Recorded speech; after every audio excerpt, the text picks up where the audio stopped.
할렐루야. 너무 감사합니다. 예전에는 제가 외부 강의 요청이나 집회 요청이 들어오면 거의 나가질 않았습니다. 제 목회도 못하는데 내가 어디를 돌아다니겠냐.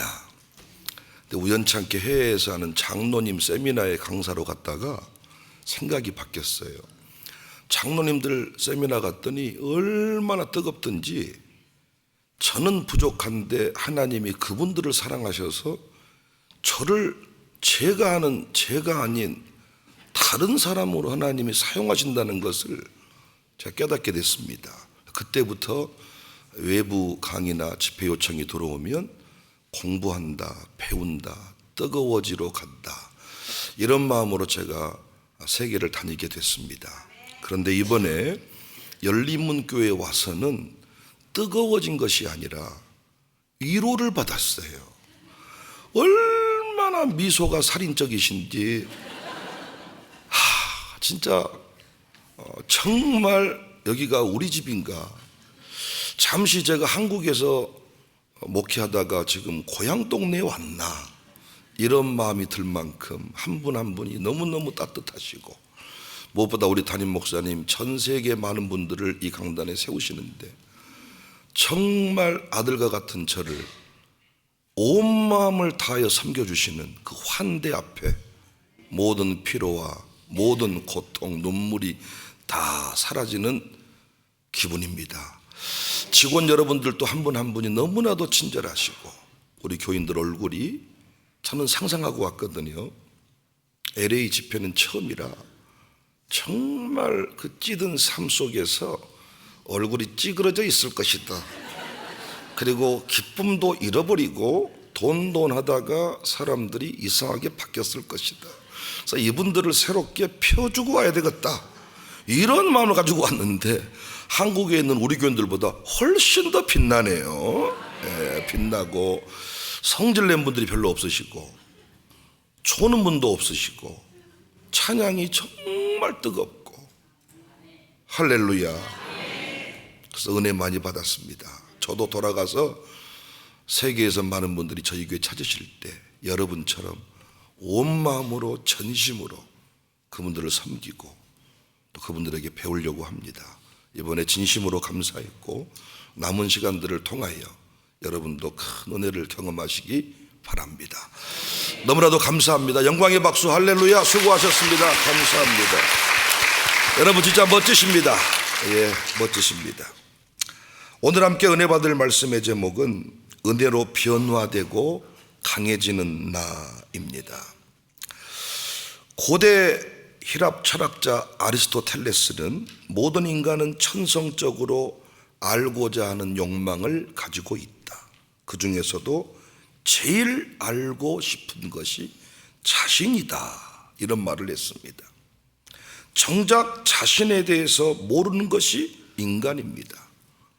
특히 요즘처럼 정체성의 혼란 시대에 내가 누구인가, 여기에 대한 답을 정확하게 말할 수 있는 사람 많지 않은 것 같습니다. 그런데 동서고금을 막론하고 나는 누구인가 라는 질문에 대한 답은 인간의 간절한 염원이었습니다. 자아. 이 말이 너무 우리에게 익숙한 말입니다. 이 자아라는 말은 나, 에고, 영혼, 영, 인간, 사람 등의 단어들로 대체할 수 있습니다.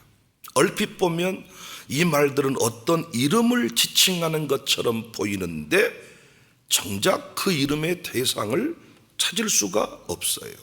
그래서 수많은 철학자들이 동굴에서 수염을 기르면서 나는 누구인가 아주 심각한 표정을 짓고 인생을 바쳐서 물었지만 풀 수 없는 수수께끼처럼 나는 누구인가 라는 질문은 남게 되었습니다. 여러분은 나가 누구인지 설명할 수 있겠습니까? 아마 예수님 믿는 여러분은, 열린문교회를 섬기시는 여러분은 쉽게 답을 할 수 있을 거예요. 하나님과의 관계 속에서 나가 새로워졌으니 하나님의 자녀다, 사명자다, 주의 종이다, 열린문교회 집사다, 뭐 이런 여러 가지 관점에서 나를 설명할 수 있겠지만 세상 사람들은 나에 대한 인식을 결코 가질 수가 없습니다. 이 땅의 모든 이방 종교 지도자들이 인간의 근본 뿌리에 대해서 설명하려고 했지만 궤변만 늘어놓게 되었습니다.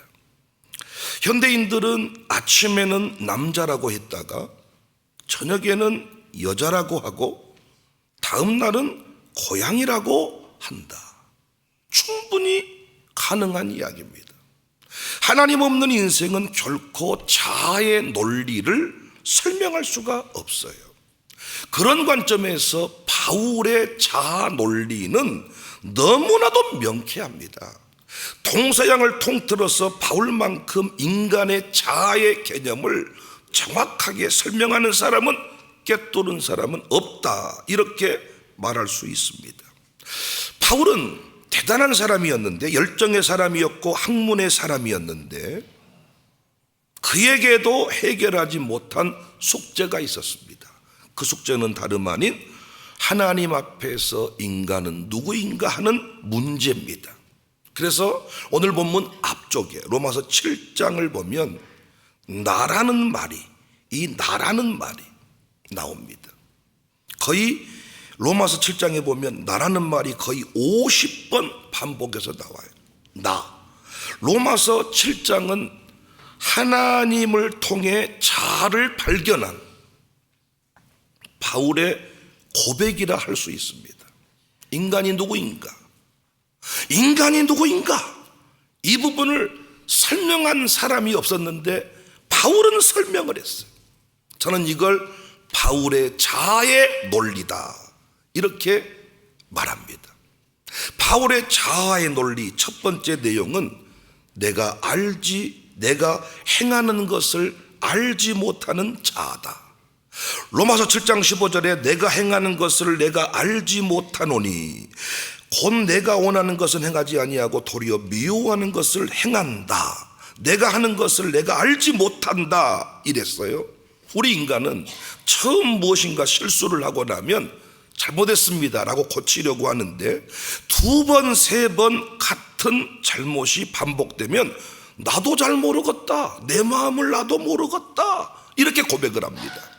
감각대로 사는 것이 인간이라는 거예요. 여러분도 이런 자아를 느끼지 않습니까? 여전히 감각에 의지하여 살고 싶은 자아, 이 자아를 만나지 않냐고요. 요즘 우리 어린 아이들을 바라보면 내가 행하는 것을 알지 못하는 자아, 인간은 알지 못하는 것을, 내가 행하는 것을 알지 못한다, 이 자아를 확인할 수 있습니다. 아무 생각 없이 행동하고 움직이고, 소리 지르고 싶으면 소리 지르고, 때리고 싶으면 때리고, 길에 눕고 싶으면 눕고, 달리고 싶으면 달리고, 벗고 싶으면 벗고, 본능에 의해서 본능적으로 움직이는 나를 발견합니다. 이때 필요한 것이 통제입니다. 인간은 엔트로피가 증가해서 결국 무가 되어버리거든요. 한국 TV 프로그램에 금쪽이 내 새끼라는 프로그램이 있는데 이 프로그램을 보면 너무 마음이 아픕니다.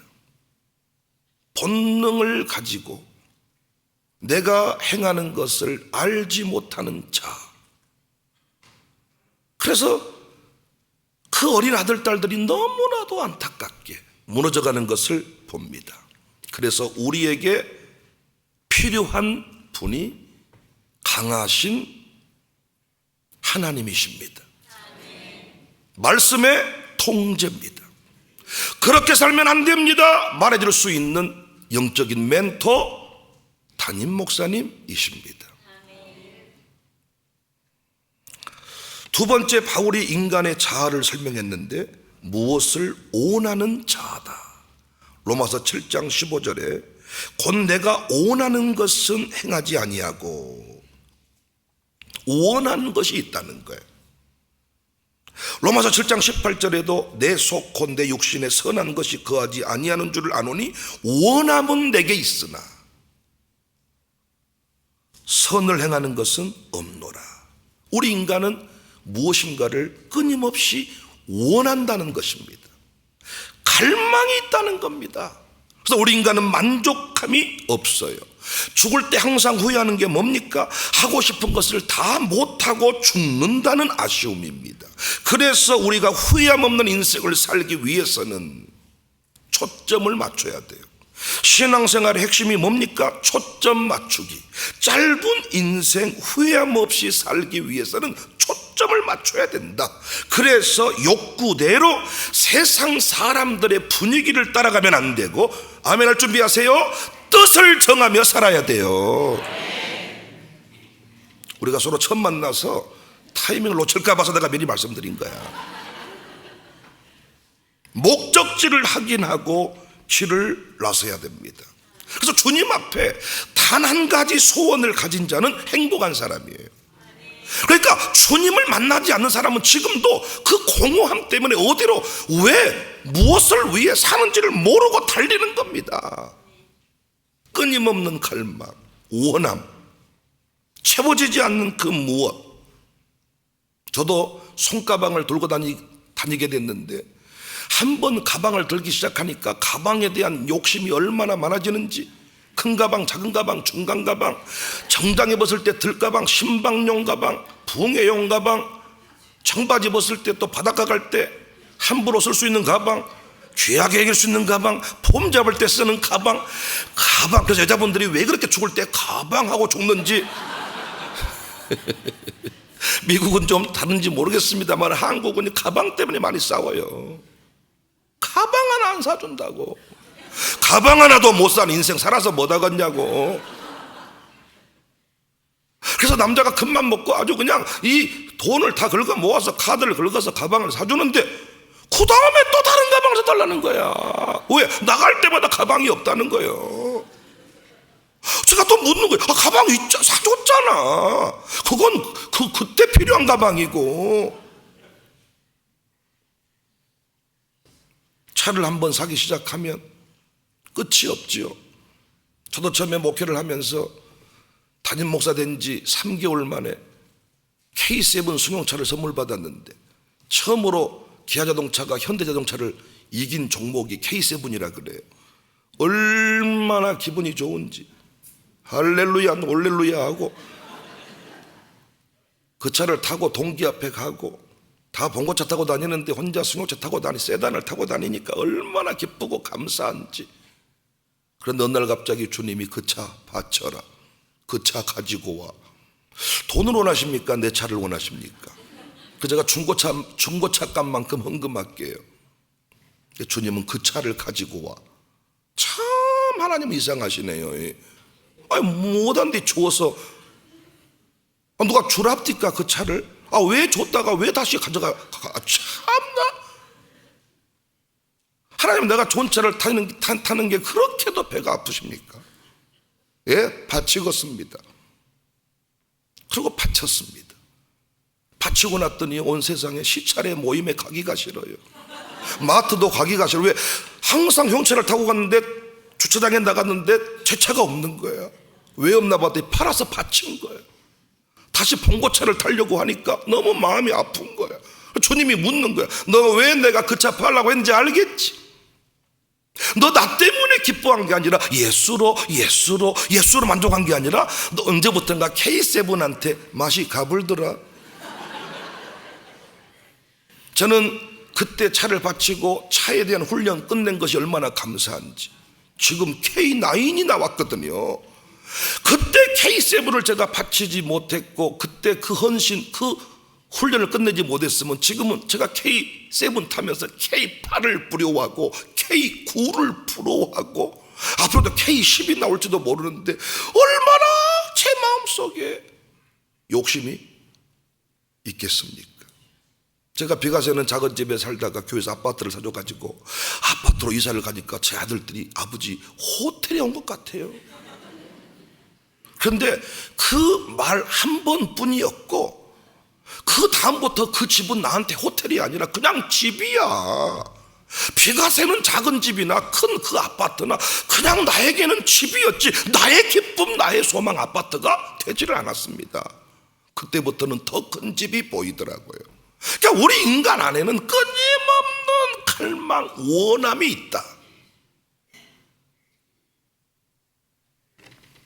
세 번째, 바울의 자아 논리는 미워하는 그것을 행한다. 로마서 7장 15절에 내가 행하는 것을 내가 알지 못하노라. 내가 원하는 것을 행하지 아니하고 도리어 미워하는 것을 행한다. 원하는 것을 행하지 아니하고 미워하는 그것을 행한다. 술 먹는 사람들이 원해서 먹지 않습니다. 술자를 들고 항상 하는 말이, 이라고 살면 안 되는데, 술 먹으면 안 되는데, 그만 먹어야 되는데, 이러고 10년을 살고 20년을 삽니다. 나 이라고 살면 안 되는데, 이라고 살면 안 되는데, 나 아버지처럼 살기 싫은데, 거울 보니까 머리가 빠지는 것까지 아버지를 닮았어요. 한쪽 약간 기울어서 거는 것까지 아버지를 닮았어요. 심지어는 좋은 모습도 지혜비를 닮았어요. 술 먹고 알코올 힘에 의해서 주정벌이 하는 것도 아버지를 닮았어요. 제 친구가 술 먹고 주정하는 아버지를 보고 분노하더라고요. 어떤 놈이 술 만드는지 모르겠는데 술 만든 놈을 죽이고 싶다고. 내가 가서 술을 먹으면, 그 친구는 김씨였는데 내가 사람 아니고 김씨가 아니고 개라고 지가 걸더라고요. 그런데 세월이 흘러서 술을 먹더라고요. 나는 술 먹을 수 있다고 생각해. 근데 술 먹고 주정하는 게 지가 그토록 증오했던 아버지의 그 모습 그대로 주정하는 모습을 보고 저는 놀랐습니다. 여자를 좋아하는 사람은 할아버지 때부터 여자를 좋아했던 그 집안이 있어요. 아니, 다 여자를 좋아하는데 남자는 특별히 좋아하는 집이 있다니까요. 할아버지 때부터 대대로 내려오는 그 전통이 있어. 집안에 LA 와 있어도 그 후손은 여자를 좋아합니다. 할렐루야. 술을 좋아하는 집은 LA 와 있어도 술이 그 인생을 끌고 갑니다. 나 이렇게 살기 싫은데, 엄마처럼 살기 싫은데 내 인생 돌아보니까 엄마처럼 살고 있는 거야. 왜? 고르고 고른 놈이 아버지 같은 놈을 골랐어. 인생이 그렇게 바뀌지 않아. 싫어하는데 욕하면서 배운다. 그래서 바울이 소리치는 거예요. 오라, 나는 공고한 사람이다. 이 사망의 몸에서 누가 나를 건져내랴. 동양에서는 수양을 하라고 합니다. 도를 닦으라고 합니다. 서양에서는 무지를 극복하라고 합니다. 근데 여러분, 도를 닦으면 우리 집안의 피가 바뀝니까? 도를 닦고 면벽 수양을 하면 김씨가 이씨가 됩니까?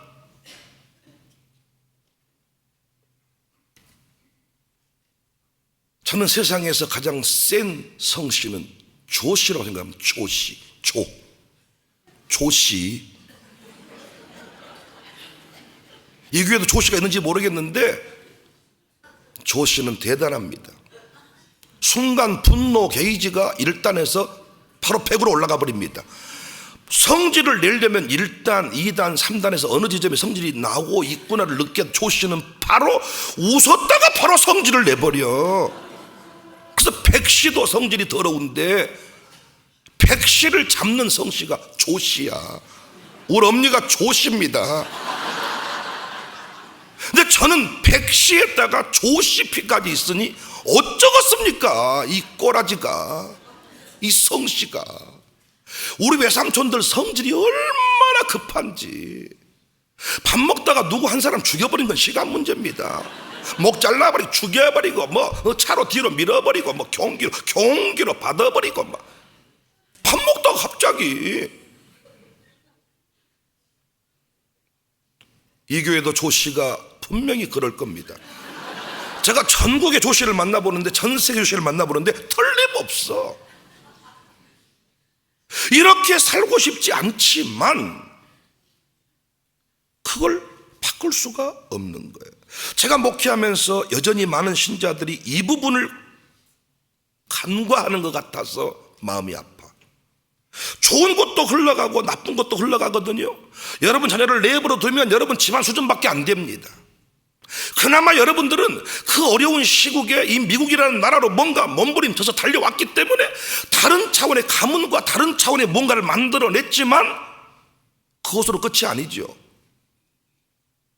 내버려 두면 우리 가문의 못된 것들이 이 동네에서도 그대로 나타나는 거죠. 내버려 두면 우리 집안 수준만큼 사는 겁니다. 아버지처럼 사는 거고 엄마처럼 사는 겁니다. 그러니까 사실은 아버지만큼만 살아도 잘 사는 거예요. 근데 아버지만 또 못한 놈이 세상에는 꽉 찼어. 아버지 연금을 뜯어먹고 사는 놈들이 꽉 찼어. 한국은 연금은 원래 배우자까지만 먹고 사는 건데 이 연금을 온 집안 식구가 다 뜯어먹고 살아. 그래도 아들로만 있을 때는 괜찮았는데 결혼을 시켜놨더니 며느리까지 데리고 와서 뜯어먹고 살아. 거기다가 자식들까지 달고 오니까 이걸 전라도에서는 떼강도라 그럽니다. 주말에 이 떼강도가 한번 내려오면 집안이 싹 없어져 버려요. 냉장고 털어가 버리죠. 옷을 가져가 버리지요. 어머니 안 먹죠. 어머니 안 드시죠. 아버지 이거 안 입으시죠. 싹 벗겨서 트렁크에 이빠이 싣고 서울로 올라가 버립니다. 여러분들이 자식을 똑바로 키워놓지 않으면, 자식을 정말 말씀대로 키워놓지 않으면 여러분 아파트 여러분 거 아니야. 여러분 연금 여러분 거 아니라고. 여러분 안 죽으면 자식이 여러분을 죽일지도 몰라. 미국은 그런 일이 없습니까? 한국은 날마다 일어납니다. 집을 사주고 가는 놈도 있는 반면에 아버지 그 노년에 살고 있는 그 집을 뺏어가려고 죽여버린다고요. 나는 미국은 와서 미국 들으면서 너무 부러운 게, 여러분은 뭔 가게를 정리를 하고 돈이 생기면 일부는 교회에다 기부한다는, 헌금한다는 이런 정신이 있더라고요. 한국은 파는 것이 드러나면 헌금을 해야 된다는 것을 알기 때문에 감춰버립니다. 그런 적이 없습니다. 그래가지고 그 모든 11조를 누구한테 하냐? 자식한테 다 하는 거예요. 난 그래서 그런 점에서 미국이 부러워요. 특히 여러분 교회가 더 부러워요.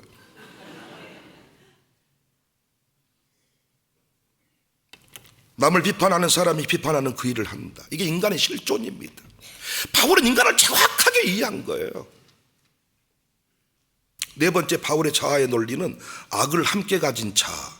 로마서 7장 21절에 내가 한 법을 깨달았노니 곧 선을 행하기 원하는 나에게 악이 함께 있는 것이로다. 우리 안에는 두 마음이 있어요. 악마와 같은 모습이 있고 천사와 같은 모습이 있고. 여러분에도 그런 모습이 있지요? 예배당에서 이렇게 아름다운 모습이 있고 집에서 악마 같은 모습이 있고. 아멘 안 하시네요? 할렐루야, 주님 큰 영광 받으소서 하다가 집에 가서 여러분 욕하는, 분노하는, 하나님 믿는다고 무엇이 된다냐? 내가 힘쓰고 노력해야 뭐가 되는 것이지. 전혀 교회에서와 다른 모습이 있지 않습니까? 저에게도 천사와 같은 모습이 있고 여전히 이상한 모습이 있어요. 그래서 정말입니다, 예배당의 강단에 설 때 저는 제일 멋있어. 집에 가면 이상했죠.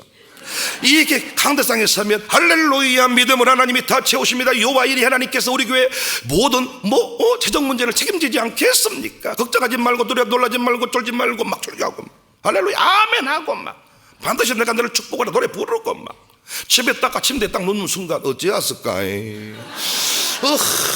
멋있게 어째 나는 목회를 이렇게 못할까? 어째 나는 이렇게 생겨 먹었을까? 뭘 그렇게 일을 저질렀을까? 그냥 감동 그냥 하고서 막 아내가 시작됐네. 아내가 또 이래, 목사가 믿음 없이 왜 그러냐? 그럼 저는 또 성질 내면서 저리 가라. 좋겠다, 너는 믿음 좋아서. 그래서 나는 그래 믿음 없다, 저리 가거라. 제 아내가 교회에서 인기가 많습니다. 항상 웃고 다니니까. 저는 인상이 더럽거든요. 저는 지금 이렇게 웃고 있는 모습은 사역 중입니다. 사역 중. 제가 사역을 멈추면 이렇게 돼. 사역을 멈추. 그 성도들이 화나셨습니까? 근데 제 아내는 항상 그냥 웃고 있는 모습이에요. 교인들이 너무너무 제 아내를 좋아해요. 근데 제가 속으로 당신들이 내 아내에 대해서 뭘 아냐, 더러운 성질의 한지연을 당신이 아냐, 속물 내 부인 한지연을 아냐. 제 아내도 돈 주면 금세 돈 떨어지면, 물론 살림을 제 아내가 하니까 저는 한번 돈을 주면 영원히 남아있는 줄 알고 있습니다. 그래서 맨날 돈 어디 갔어? 뭔 돈? 그때 줬잖아. 언젠데? 얼마 줬는데? 우리 인간 안에 두 마음이 있다는 거야. 두 모습이 있다는 거야. 이게 인간의 이중성입니다. 이렇게 착하게 살고 싶은 마음도 있고, 저는 지금도 할리 데이비스 오토바이를 타고 머리를 기르고 막 살고 싶은 마음이 제가 있어요. 전 지금도 꿈이 오토바이 사는 겁니다. 바이크 타는 거. 그래서 제가 실제로 담임 목사 된 지 얼마 안 돼가지고 바이크를 사러 갔는데 500만 원, 700만 원 주라 그러더라. 제가 어쩔 수 없이 그때 제가 120만 원짜리 오토바이를, 택배 배달 아저씨 오토바이를 사가지고 와가지고 오토바이를 타고, 스트레스 쌓이면 오토바이 타고 돌아다녔어. 담임 목사가. 장로님이, 목사님은 왜 그러십니까? 오토바이는 타는 것까지는 좋으신데 사고 나면 죽어버린다니까요. 저 초등학교 4학년 때부터 오토바이를 타가지고 극기가 남아있어. 우리 외삼촌들 말처럼 말 안 듣는 놈은 처리해버리고 싶어. 그냥 조용히 불러내서 그냥. 제 친구가 하는 말이, 너는 목사하지 마라, 너는 사람을 팬다, 너 열받으면 교회 때려 부실 놈이다. 감사한데 17년 동안 한 명도 안 팼고 하나도 안 때려 부시고 건물 더 많이 지었습니다. 아멘까지는 뭐 할 거 없고요. 우리 인간 안에 그 이중성이 있다는 거예요. 영화 같은 데 보면 그 악랄한 그 살인범이 딱 얼굴이 밝혀졌는데 동네에서 너무 착했던 그 아저씨였다. 충격이다. 우리 옆집 사람이었다. 이게 인간의 양면성이에요. 한국에서 보니까 입양을 했어요. 너무 착한 천사와 같은 모습이죠. 근데 입양한 뒤부터 학대하고 정말 폭력을 행하고 끝내 이 아이를 죽게 하고, 악마 같은 모습이죠. 그들에게만 있는 모습입니까? 우리에게 다 있는 모습이에요. 화가 나면, 분노하면 지금도 우리 안에 그 살아나는 그 자아를 보십시오. 양면성, 이중성. 그래서 이중인격자다, 이중인격자다 이런 말을 하는데 사실은 다 우리가 이중인격자야. 물론 이제 특별히 말을 조용조용히 하는 사람을 조심하라 그래. 그게 아니고 우리가 이런 사람이 약간 교회에서 이상한 사람이야. 이런 인간들을 조심해야 돼. 하여튼 목사님만 알고 계세요. 그런데 그렇게 말하는 사람이 두 사람한테 가가지고 집사님 알고 계세요 이렇게. 그러니까 나는 가만히 있는데 지가 다 말 다 하고 다니는. 또 핸드폰 번호를 자주 바꾼 사람들, 요 사람들도 좀 또 이상한 사람들이. 그렇지만 대부분 다 우리가 이중인격. 유리하면 이쪽 붙으면 좋을 것 붙고, 아니면 또 금세 등치고. 의리 찾지만 우리가 의리를 지킬 만한 위인들이 절대로 못 됩니다. 우리는 뭐 전라도 사람만 의리가 없다 그러지만 경상도는 뭐 의리가 얼마나 뭐 있답니까? 뭐 서울은 뭐 더 뭐 다 뭐 거기가 거기죠. 뭐.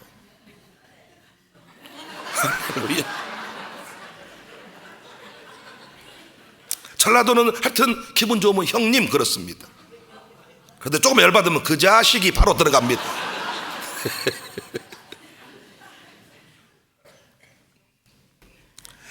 다섯 번째 제가 하고 싶은 이야기.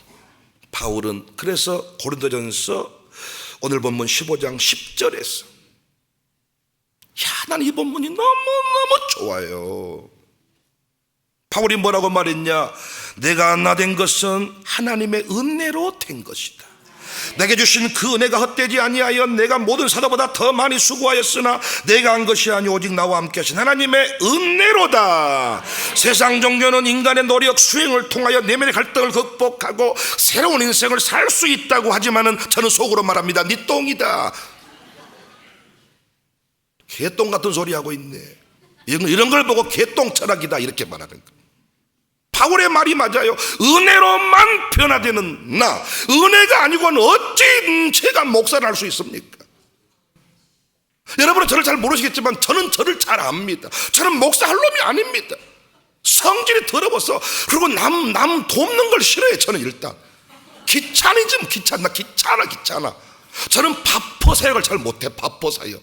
난 최일동 사님이 귀하다고 생각해. 귀하다. 왜? 밥을 3번만 퍼주면 화가 나. 멀쩡하게 생긴 놈이 계속 밥 얻어먹으러 오면 이 아저씨가 가서 일 좀 해 이 자식아. 저는 화가 나서. 그래서 나는 우리 교회에서 뭘 하냐, 일자리 창출 기업을 만들었어. 와서 일해. 어떻게 밥을 100번만 번 퍼줘? 저는 원래 착하지를 않아. 저는 제일 싫어하는 게 분리수거. 나 미국을 좋아하는 게 분리수거를 안 해. 나 너무 좋아. 미국이 뭐 다 갖다 때려치워 넣어버려 그냥. 아내랑 늘 이것 때문에 싸워. 아내는 뭐 왜 그 병 속에다가 쓰레기를 집어넣었습니까? 편하지 않아. 그 아내는 누군가는 그걸 빼야 된다고 안 합니까? 넣지 좀 마세요. 또 자연보호자 나셨네. 자연보호자 나셨어. 좋겠네 자네는. 착해서. 나는 원래 이런 놈이냐. 저는요 가래침을 그냥 길거리 막 받고 싶은 사람이에요. 뱉고 싶은 사람. 근데 목사가 된 뒤부터 동네에서 침도 못 받겠어. 침 맡으려고 했는데 목사님 미국 오니까 너무 좋아. 막 뱉어버리. 막 팍팍. 미국 오니까 너무 좋은 게 한여름에도 가죽 잠바 입고 돌아다니고 한겨울에 반바지 입고 돌아다니고. 그래도 누가 뭘 안 해. 한국은 난리 납니다. 여름에 누가 가죽 잠바 입고 왔다 그러면 이제 교인들이 말하기 시작합니다. 저거 뭐 왜 저런 데 생긴 거고. 야, 한국 사람은 그 파악을 해야 끝나잖아요. 은혜로만 변화된 나. 사랑하는 여러분 이 자리에 살게 된 것은 하나님의 은혜인 줄로 믿습니다. 여러분이 미국 땅에 살고 있어도 은혜 떠나고 나면 똑같아. 한국 사람이랑. 원래 여러분이 한국 사람이지 뭐 원래 미국 사람이셨나요? 은혜로만 변화됐나, 은혜로만 교수됐나, 은혜로만 목사됐나, 은혜로만 장로됐나. 앞으로도 은혜로 사시기를 주의 이름으로 축복합니다. 여러분 자식이 안 풀립니까? 하나님의 은혜가 필요합니다. 엄마 돈으로만 사는 놈은 나약한 놈입니다. 엄마가 죽어버리면 인생을 포기해버립니다. 그래 하나님의 은혜로 사는 놈은 어차피 없이 시작했고 하나님의 은혜가 부어지면 될 것을 믿기 때문에 아무것 다 없어도 은혜가 있으면 된다. 은혜로 사는 놈이 강한 놈입니다. 어렸을 때부터 은혜의 맛을 알게 하시기 바랍니다. 은혜의 보좌 앞에 담대히 나가시기를 바랍니다. 여러분 은혜 받을 때는 체면이 필요가 없어요. 미국 사람들 보니까 너무 체면 따지더라고요. 여러분 원래 한국식으로 하세요. 치마 둘러쓰고 소리 지르고. 난 너무너무 감사한 게 열린문교회 오니까 정말 그 영성이 살아있더라고요. 저는 한국에서 우리 소리를 찾아서, 부흥의 소리를 찾아서 이런 일 하는 목사인데 그 소리를 찾았습니다. 여러분 LA로 오고 싶어요. 저도 제 두 아들이 함께 왔는데 아버지 배가 부르고 너무너무 LA가 좋고 미국이 좋아지고. 야 이놈 자식아, 강사 아들로 오니까 좋은 거야. 네 혼자 오면 너 거지돼. 여기서 너 혼자 울면서 혼자 밥 먹어. 혼자 밥 먹으면서 내가 이러려고 왔던가. 한국으로 가고 싶다. 비행기값이 없다. 그래서 저도 감이 못 옵니다만은 앞으로도 계속 은혜로 사시기를 주의 이름으로 축복합니다.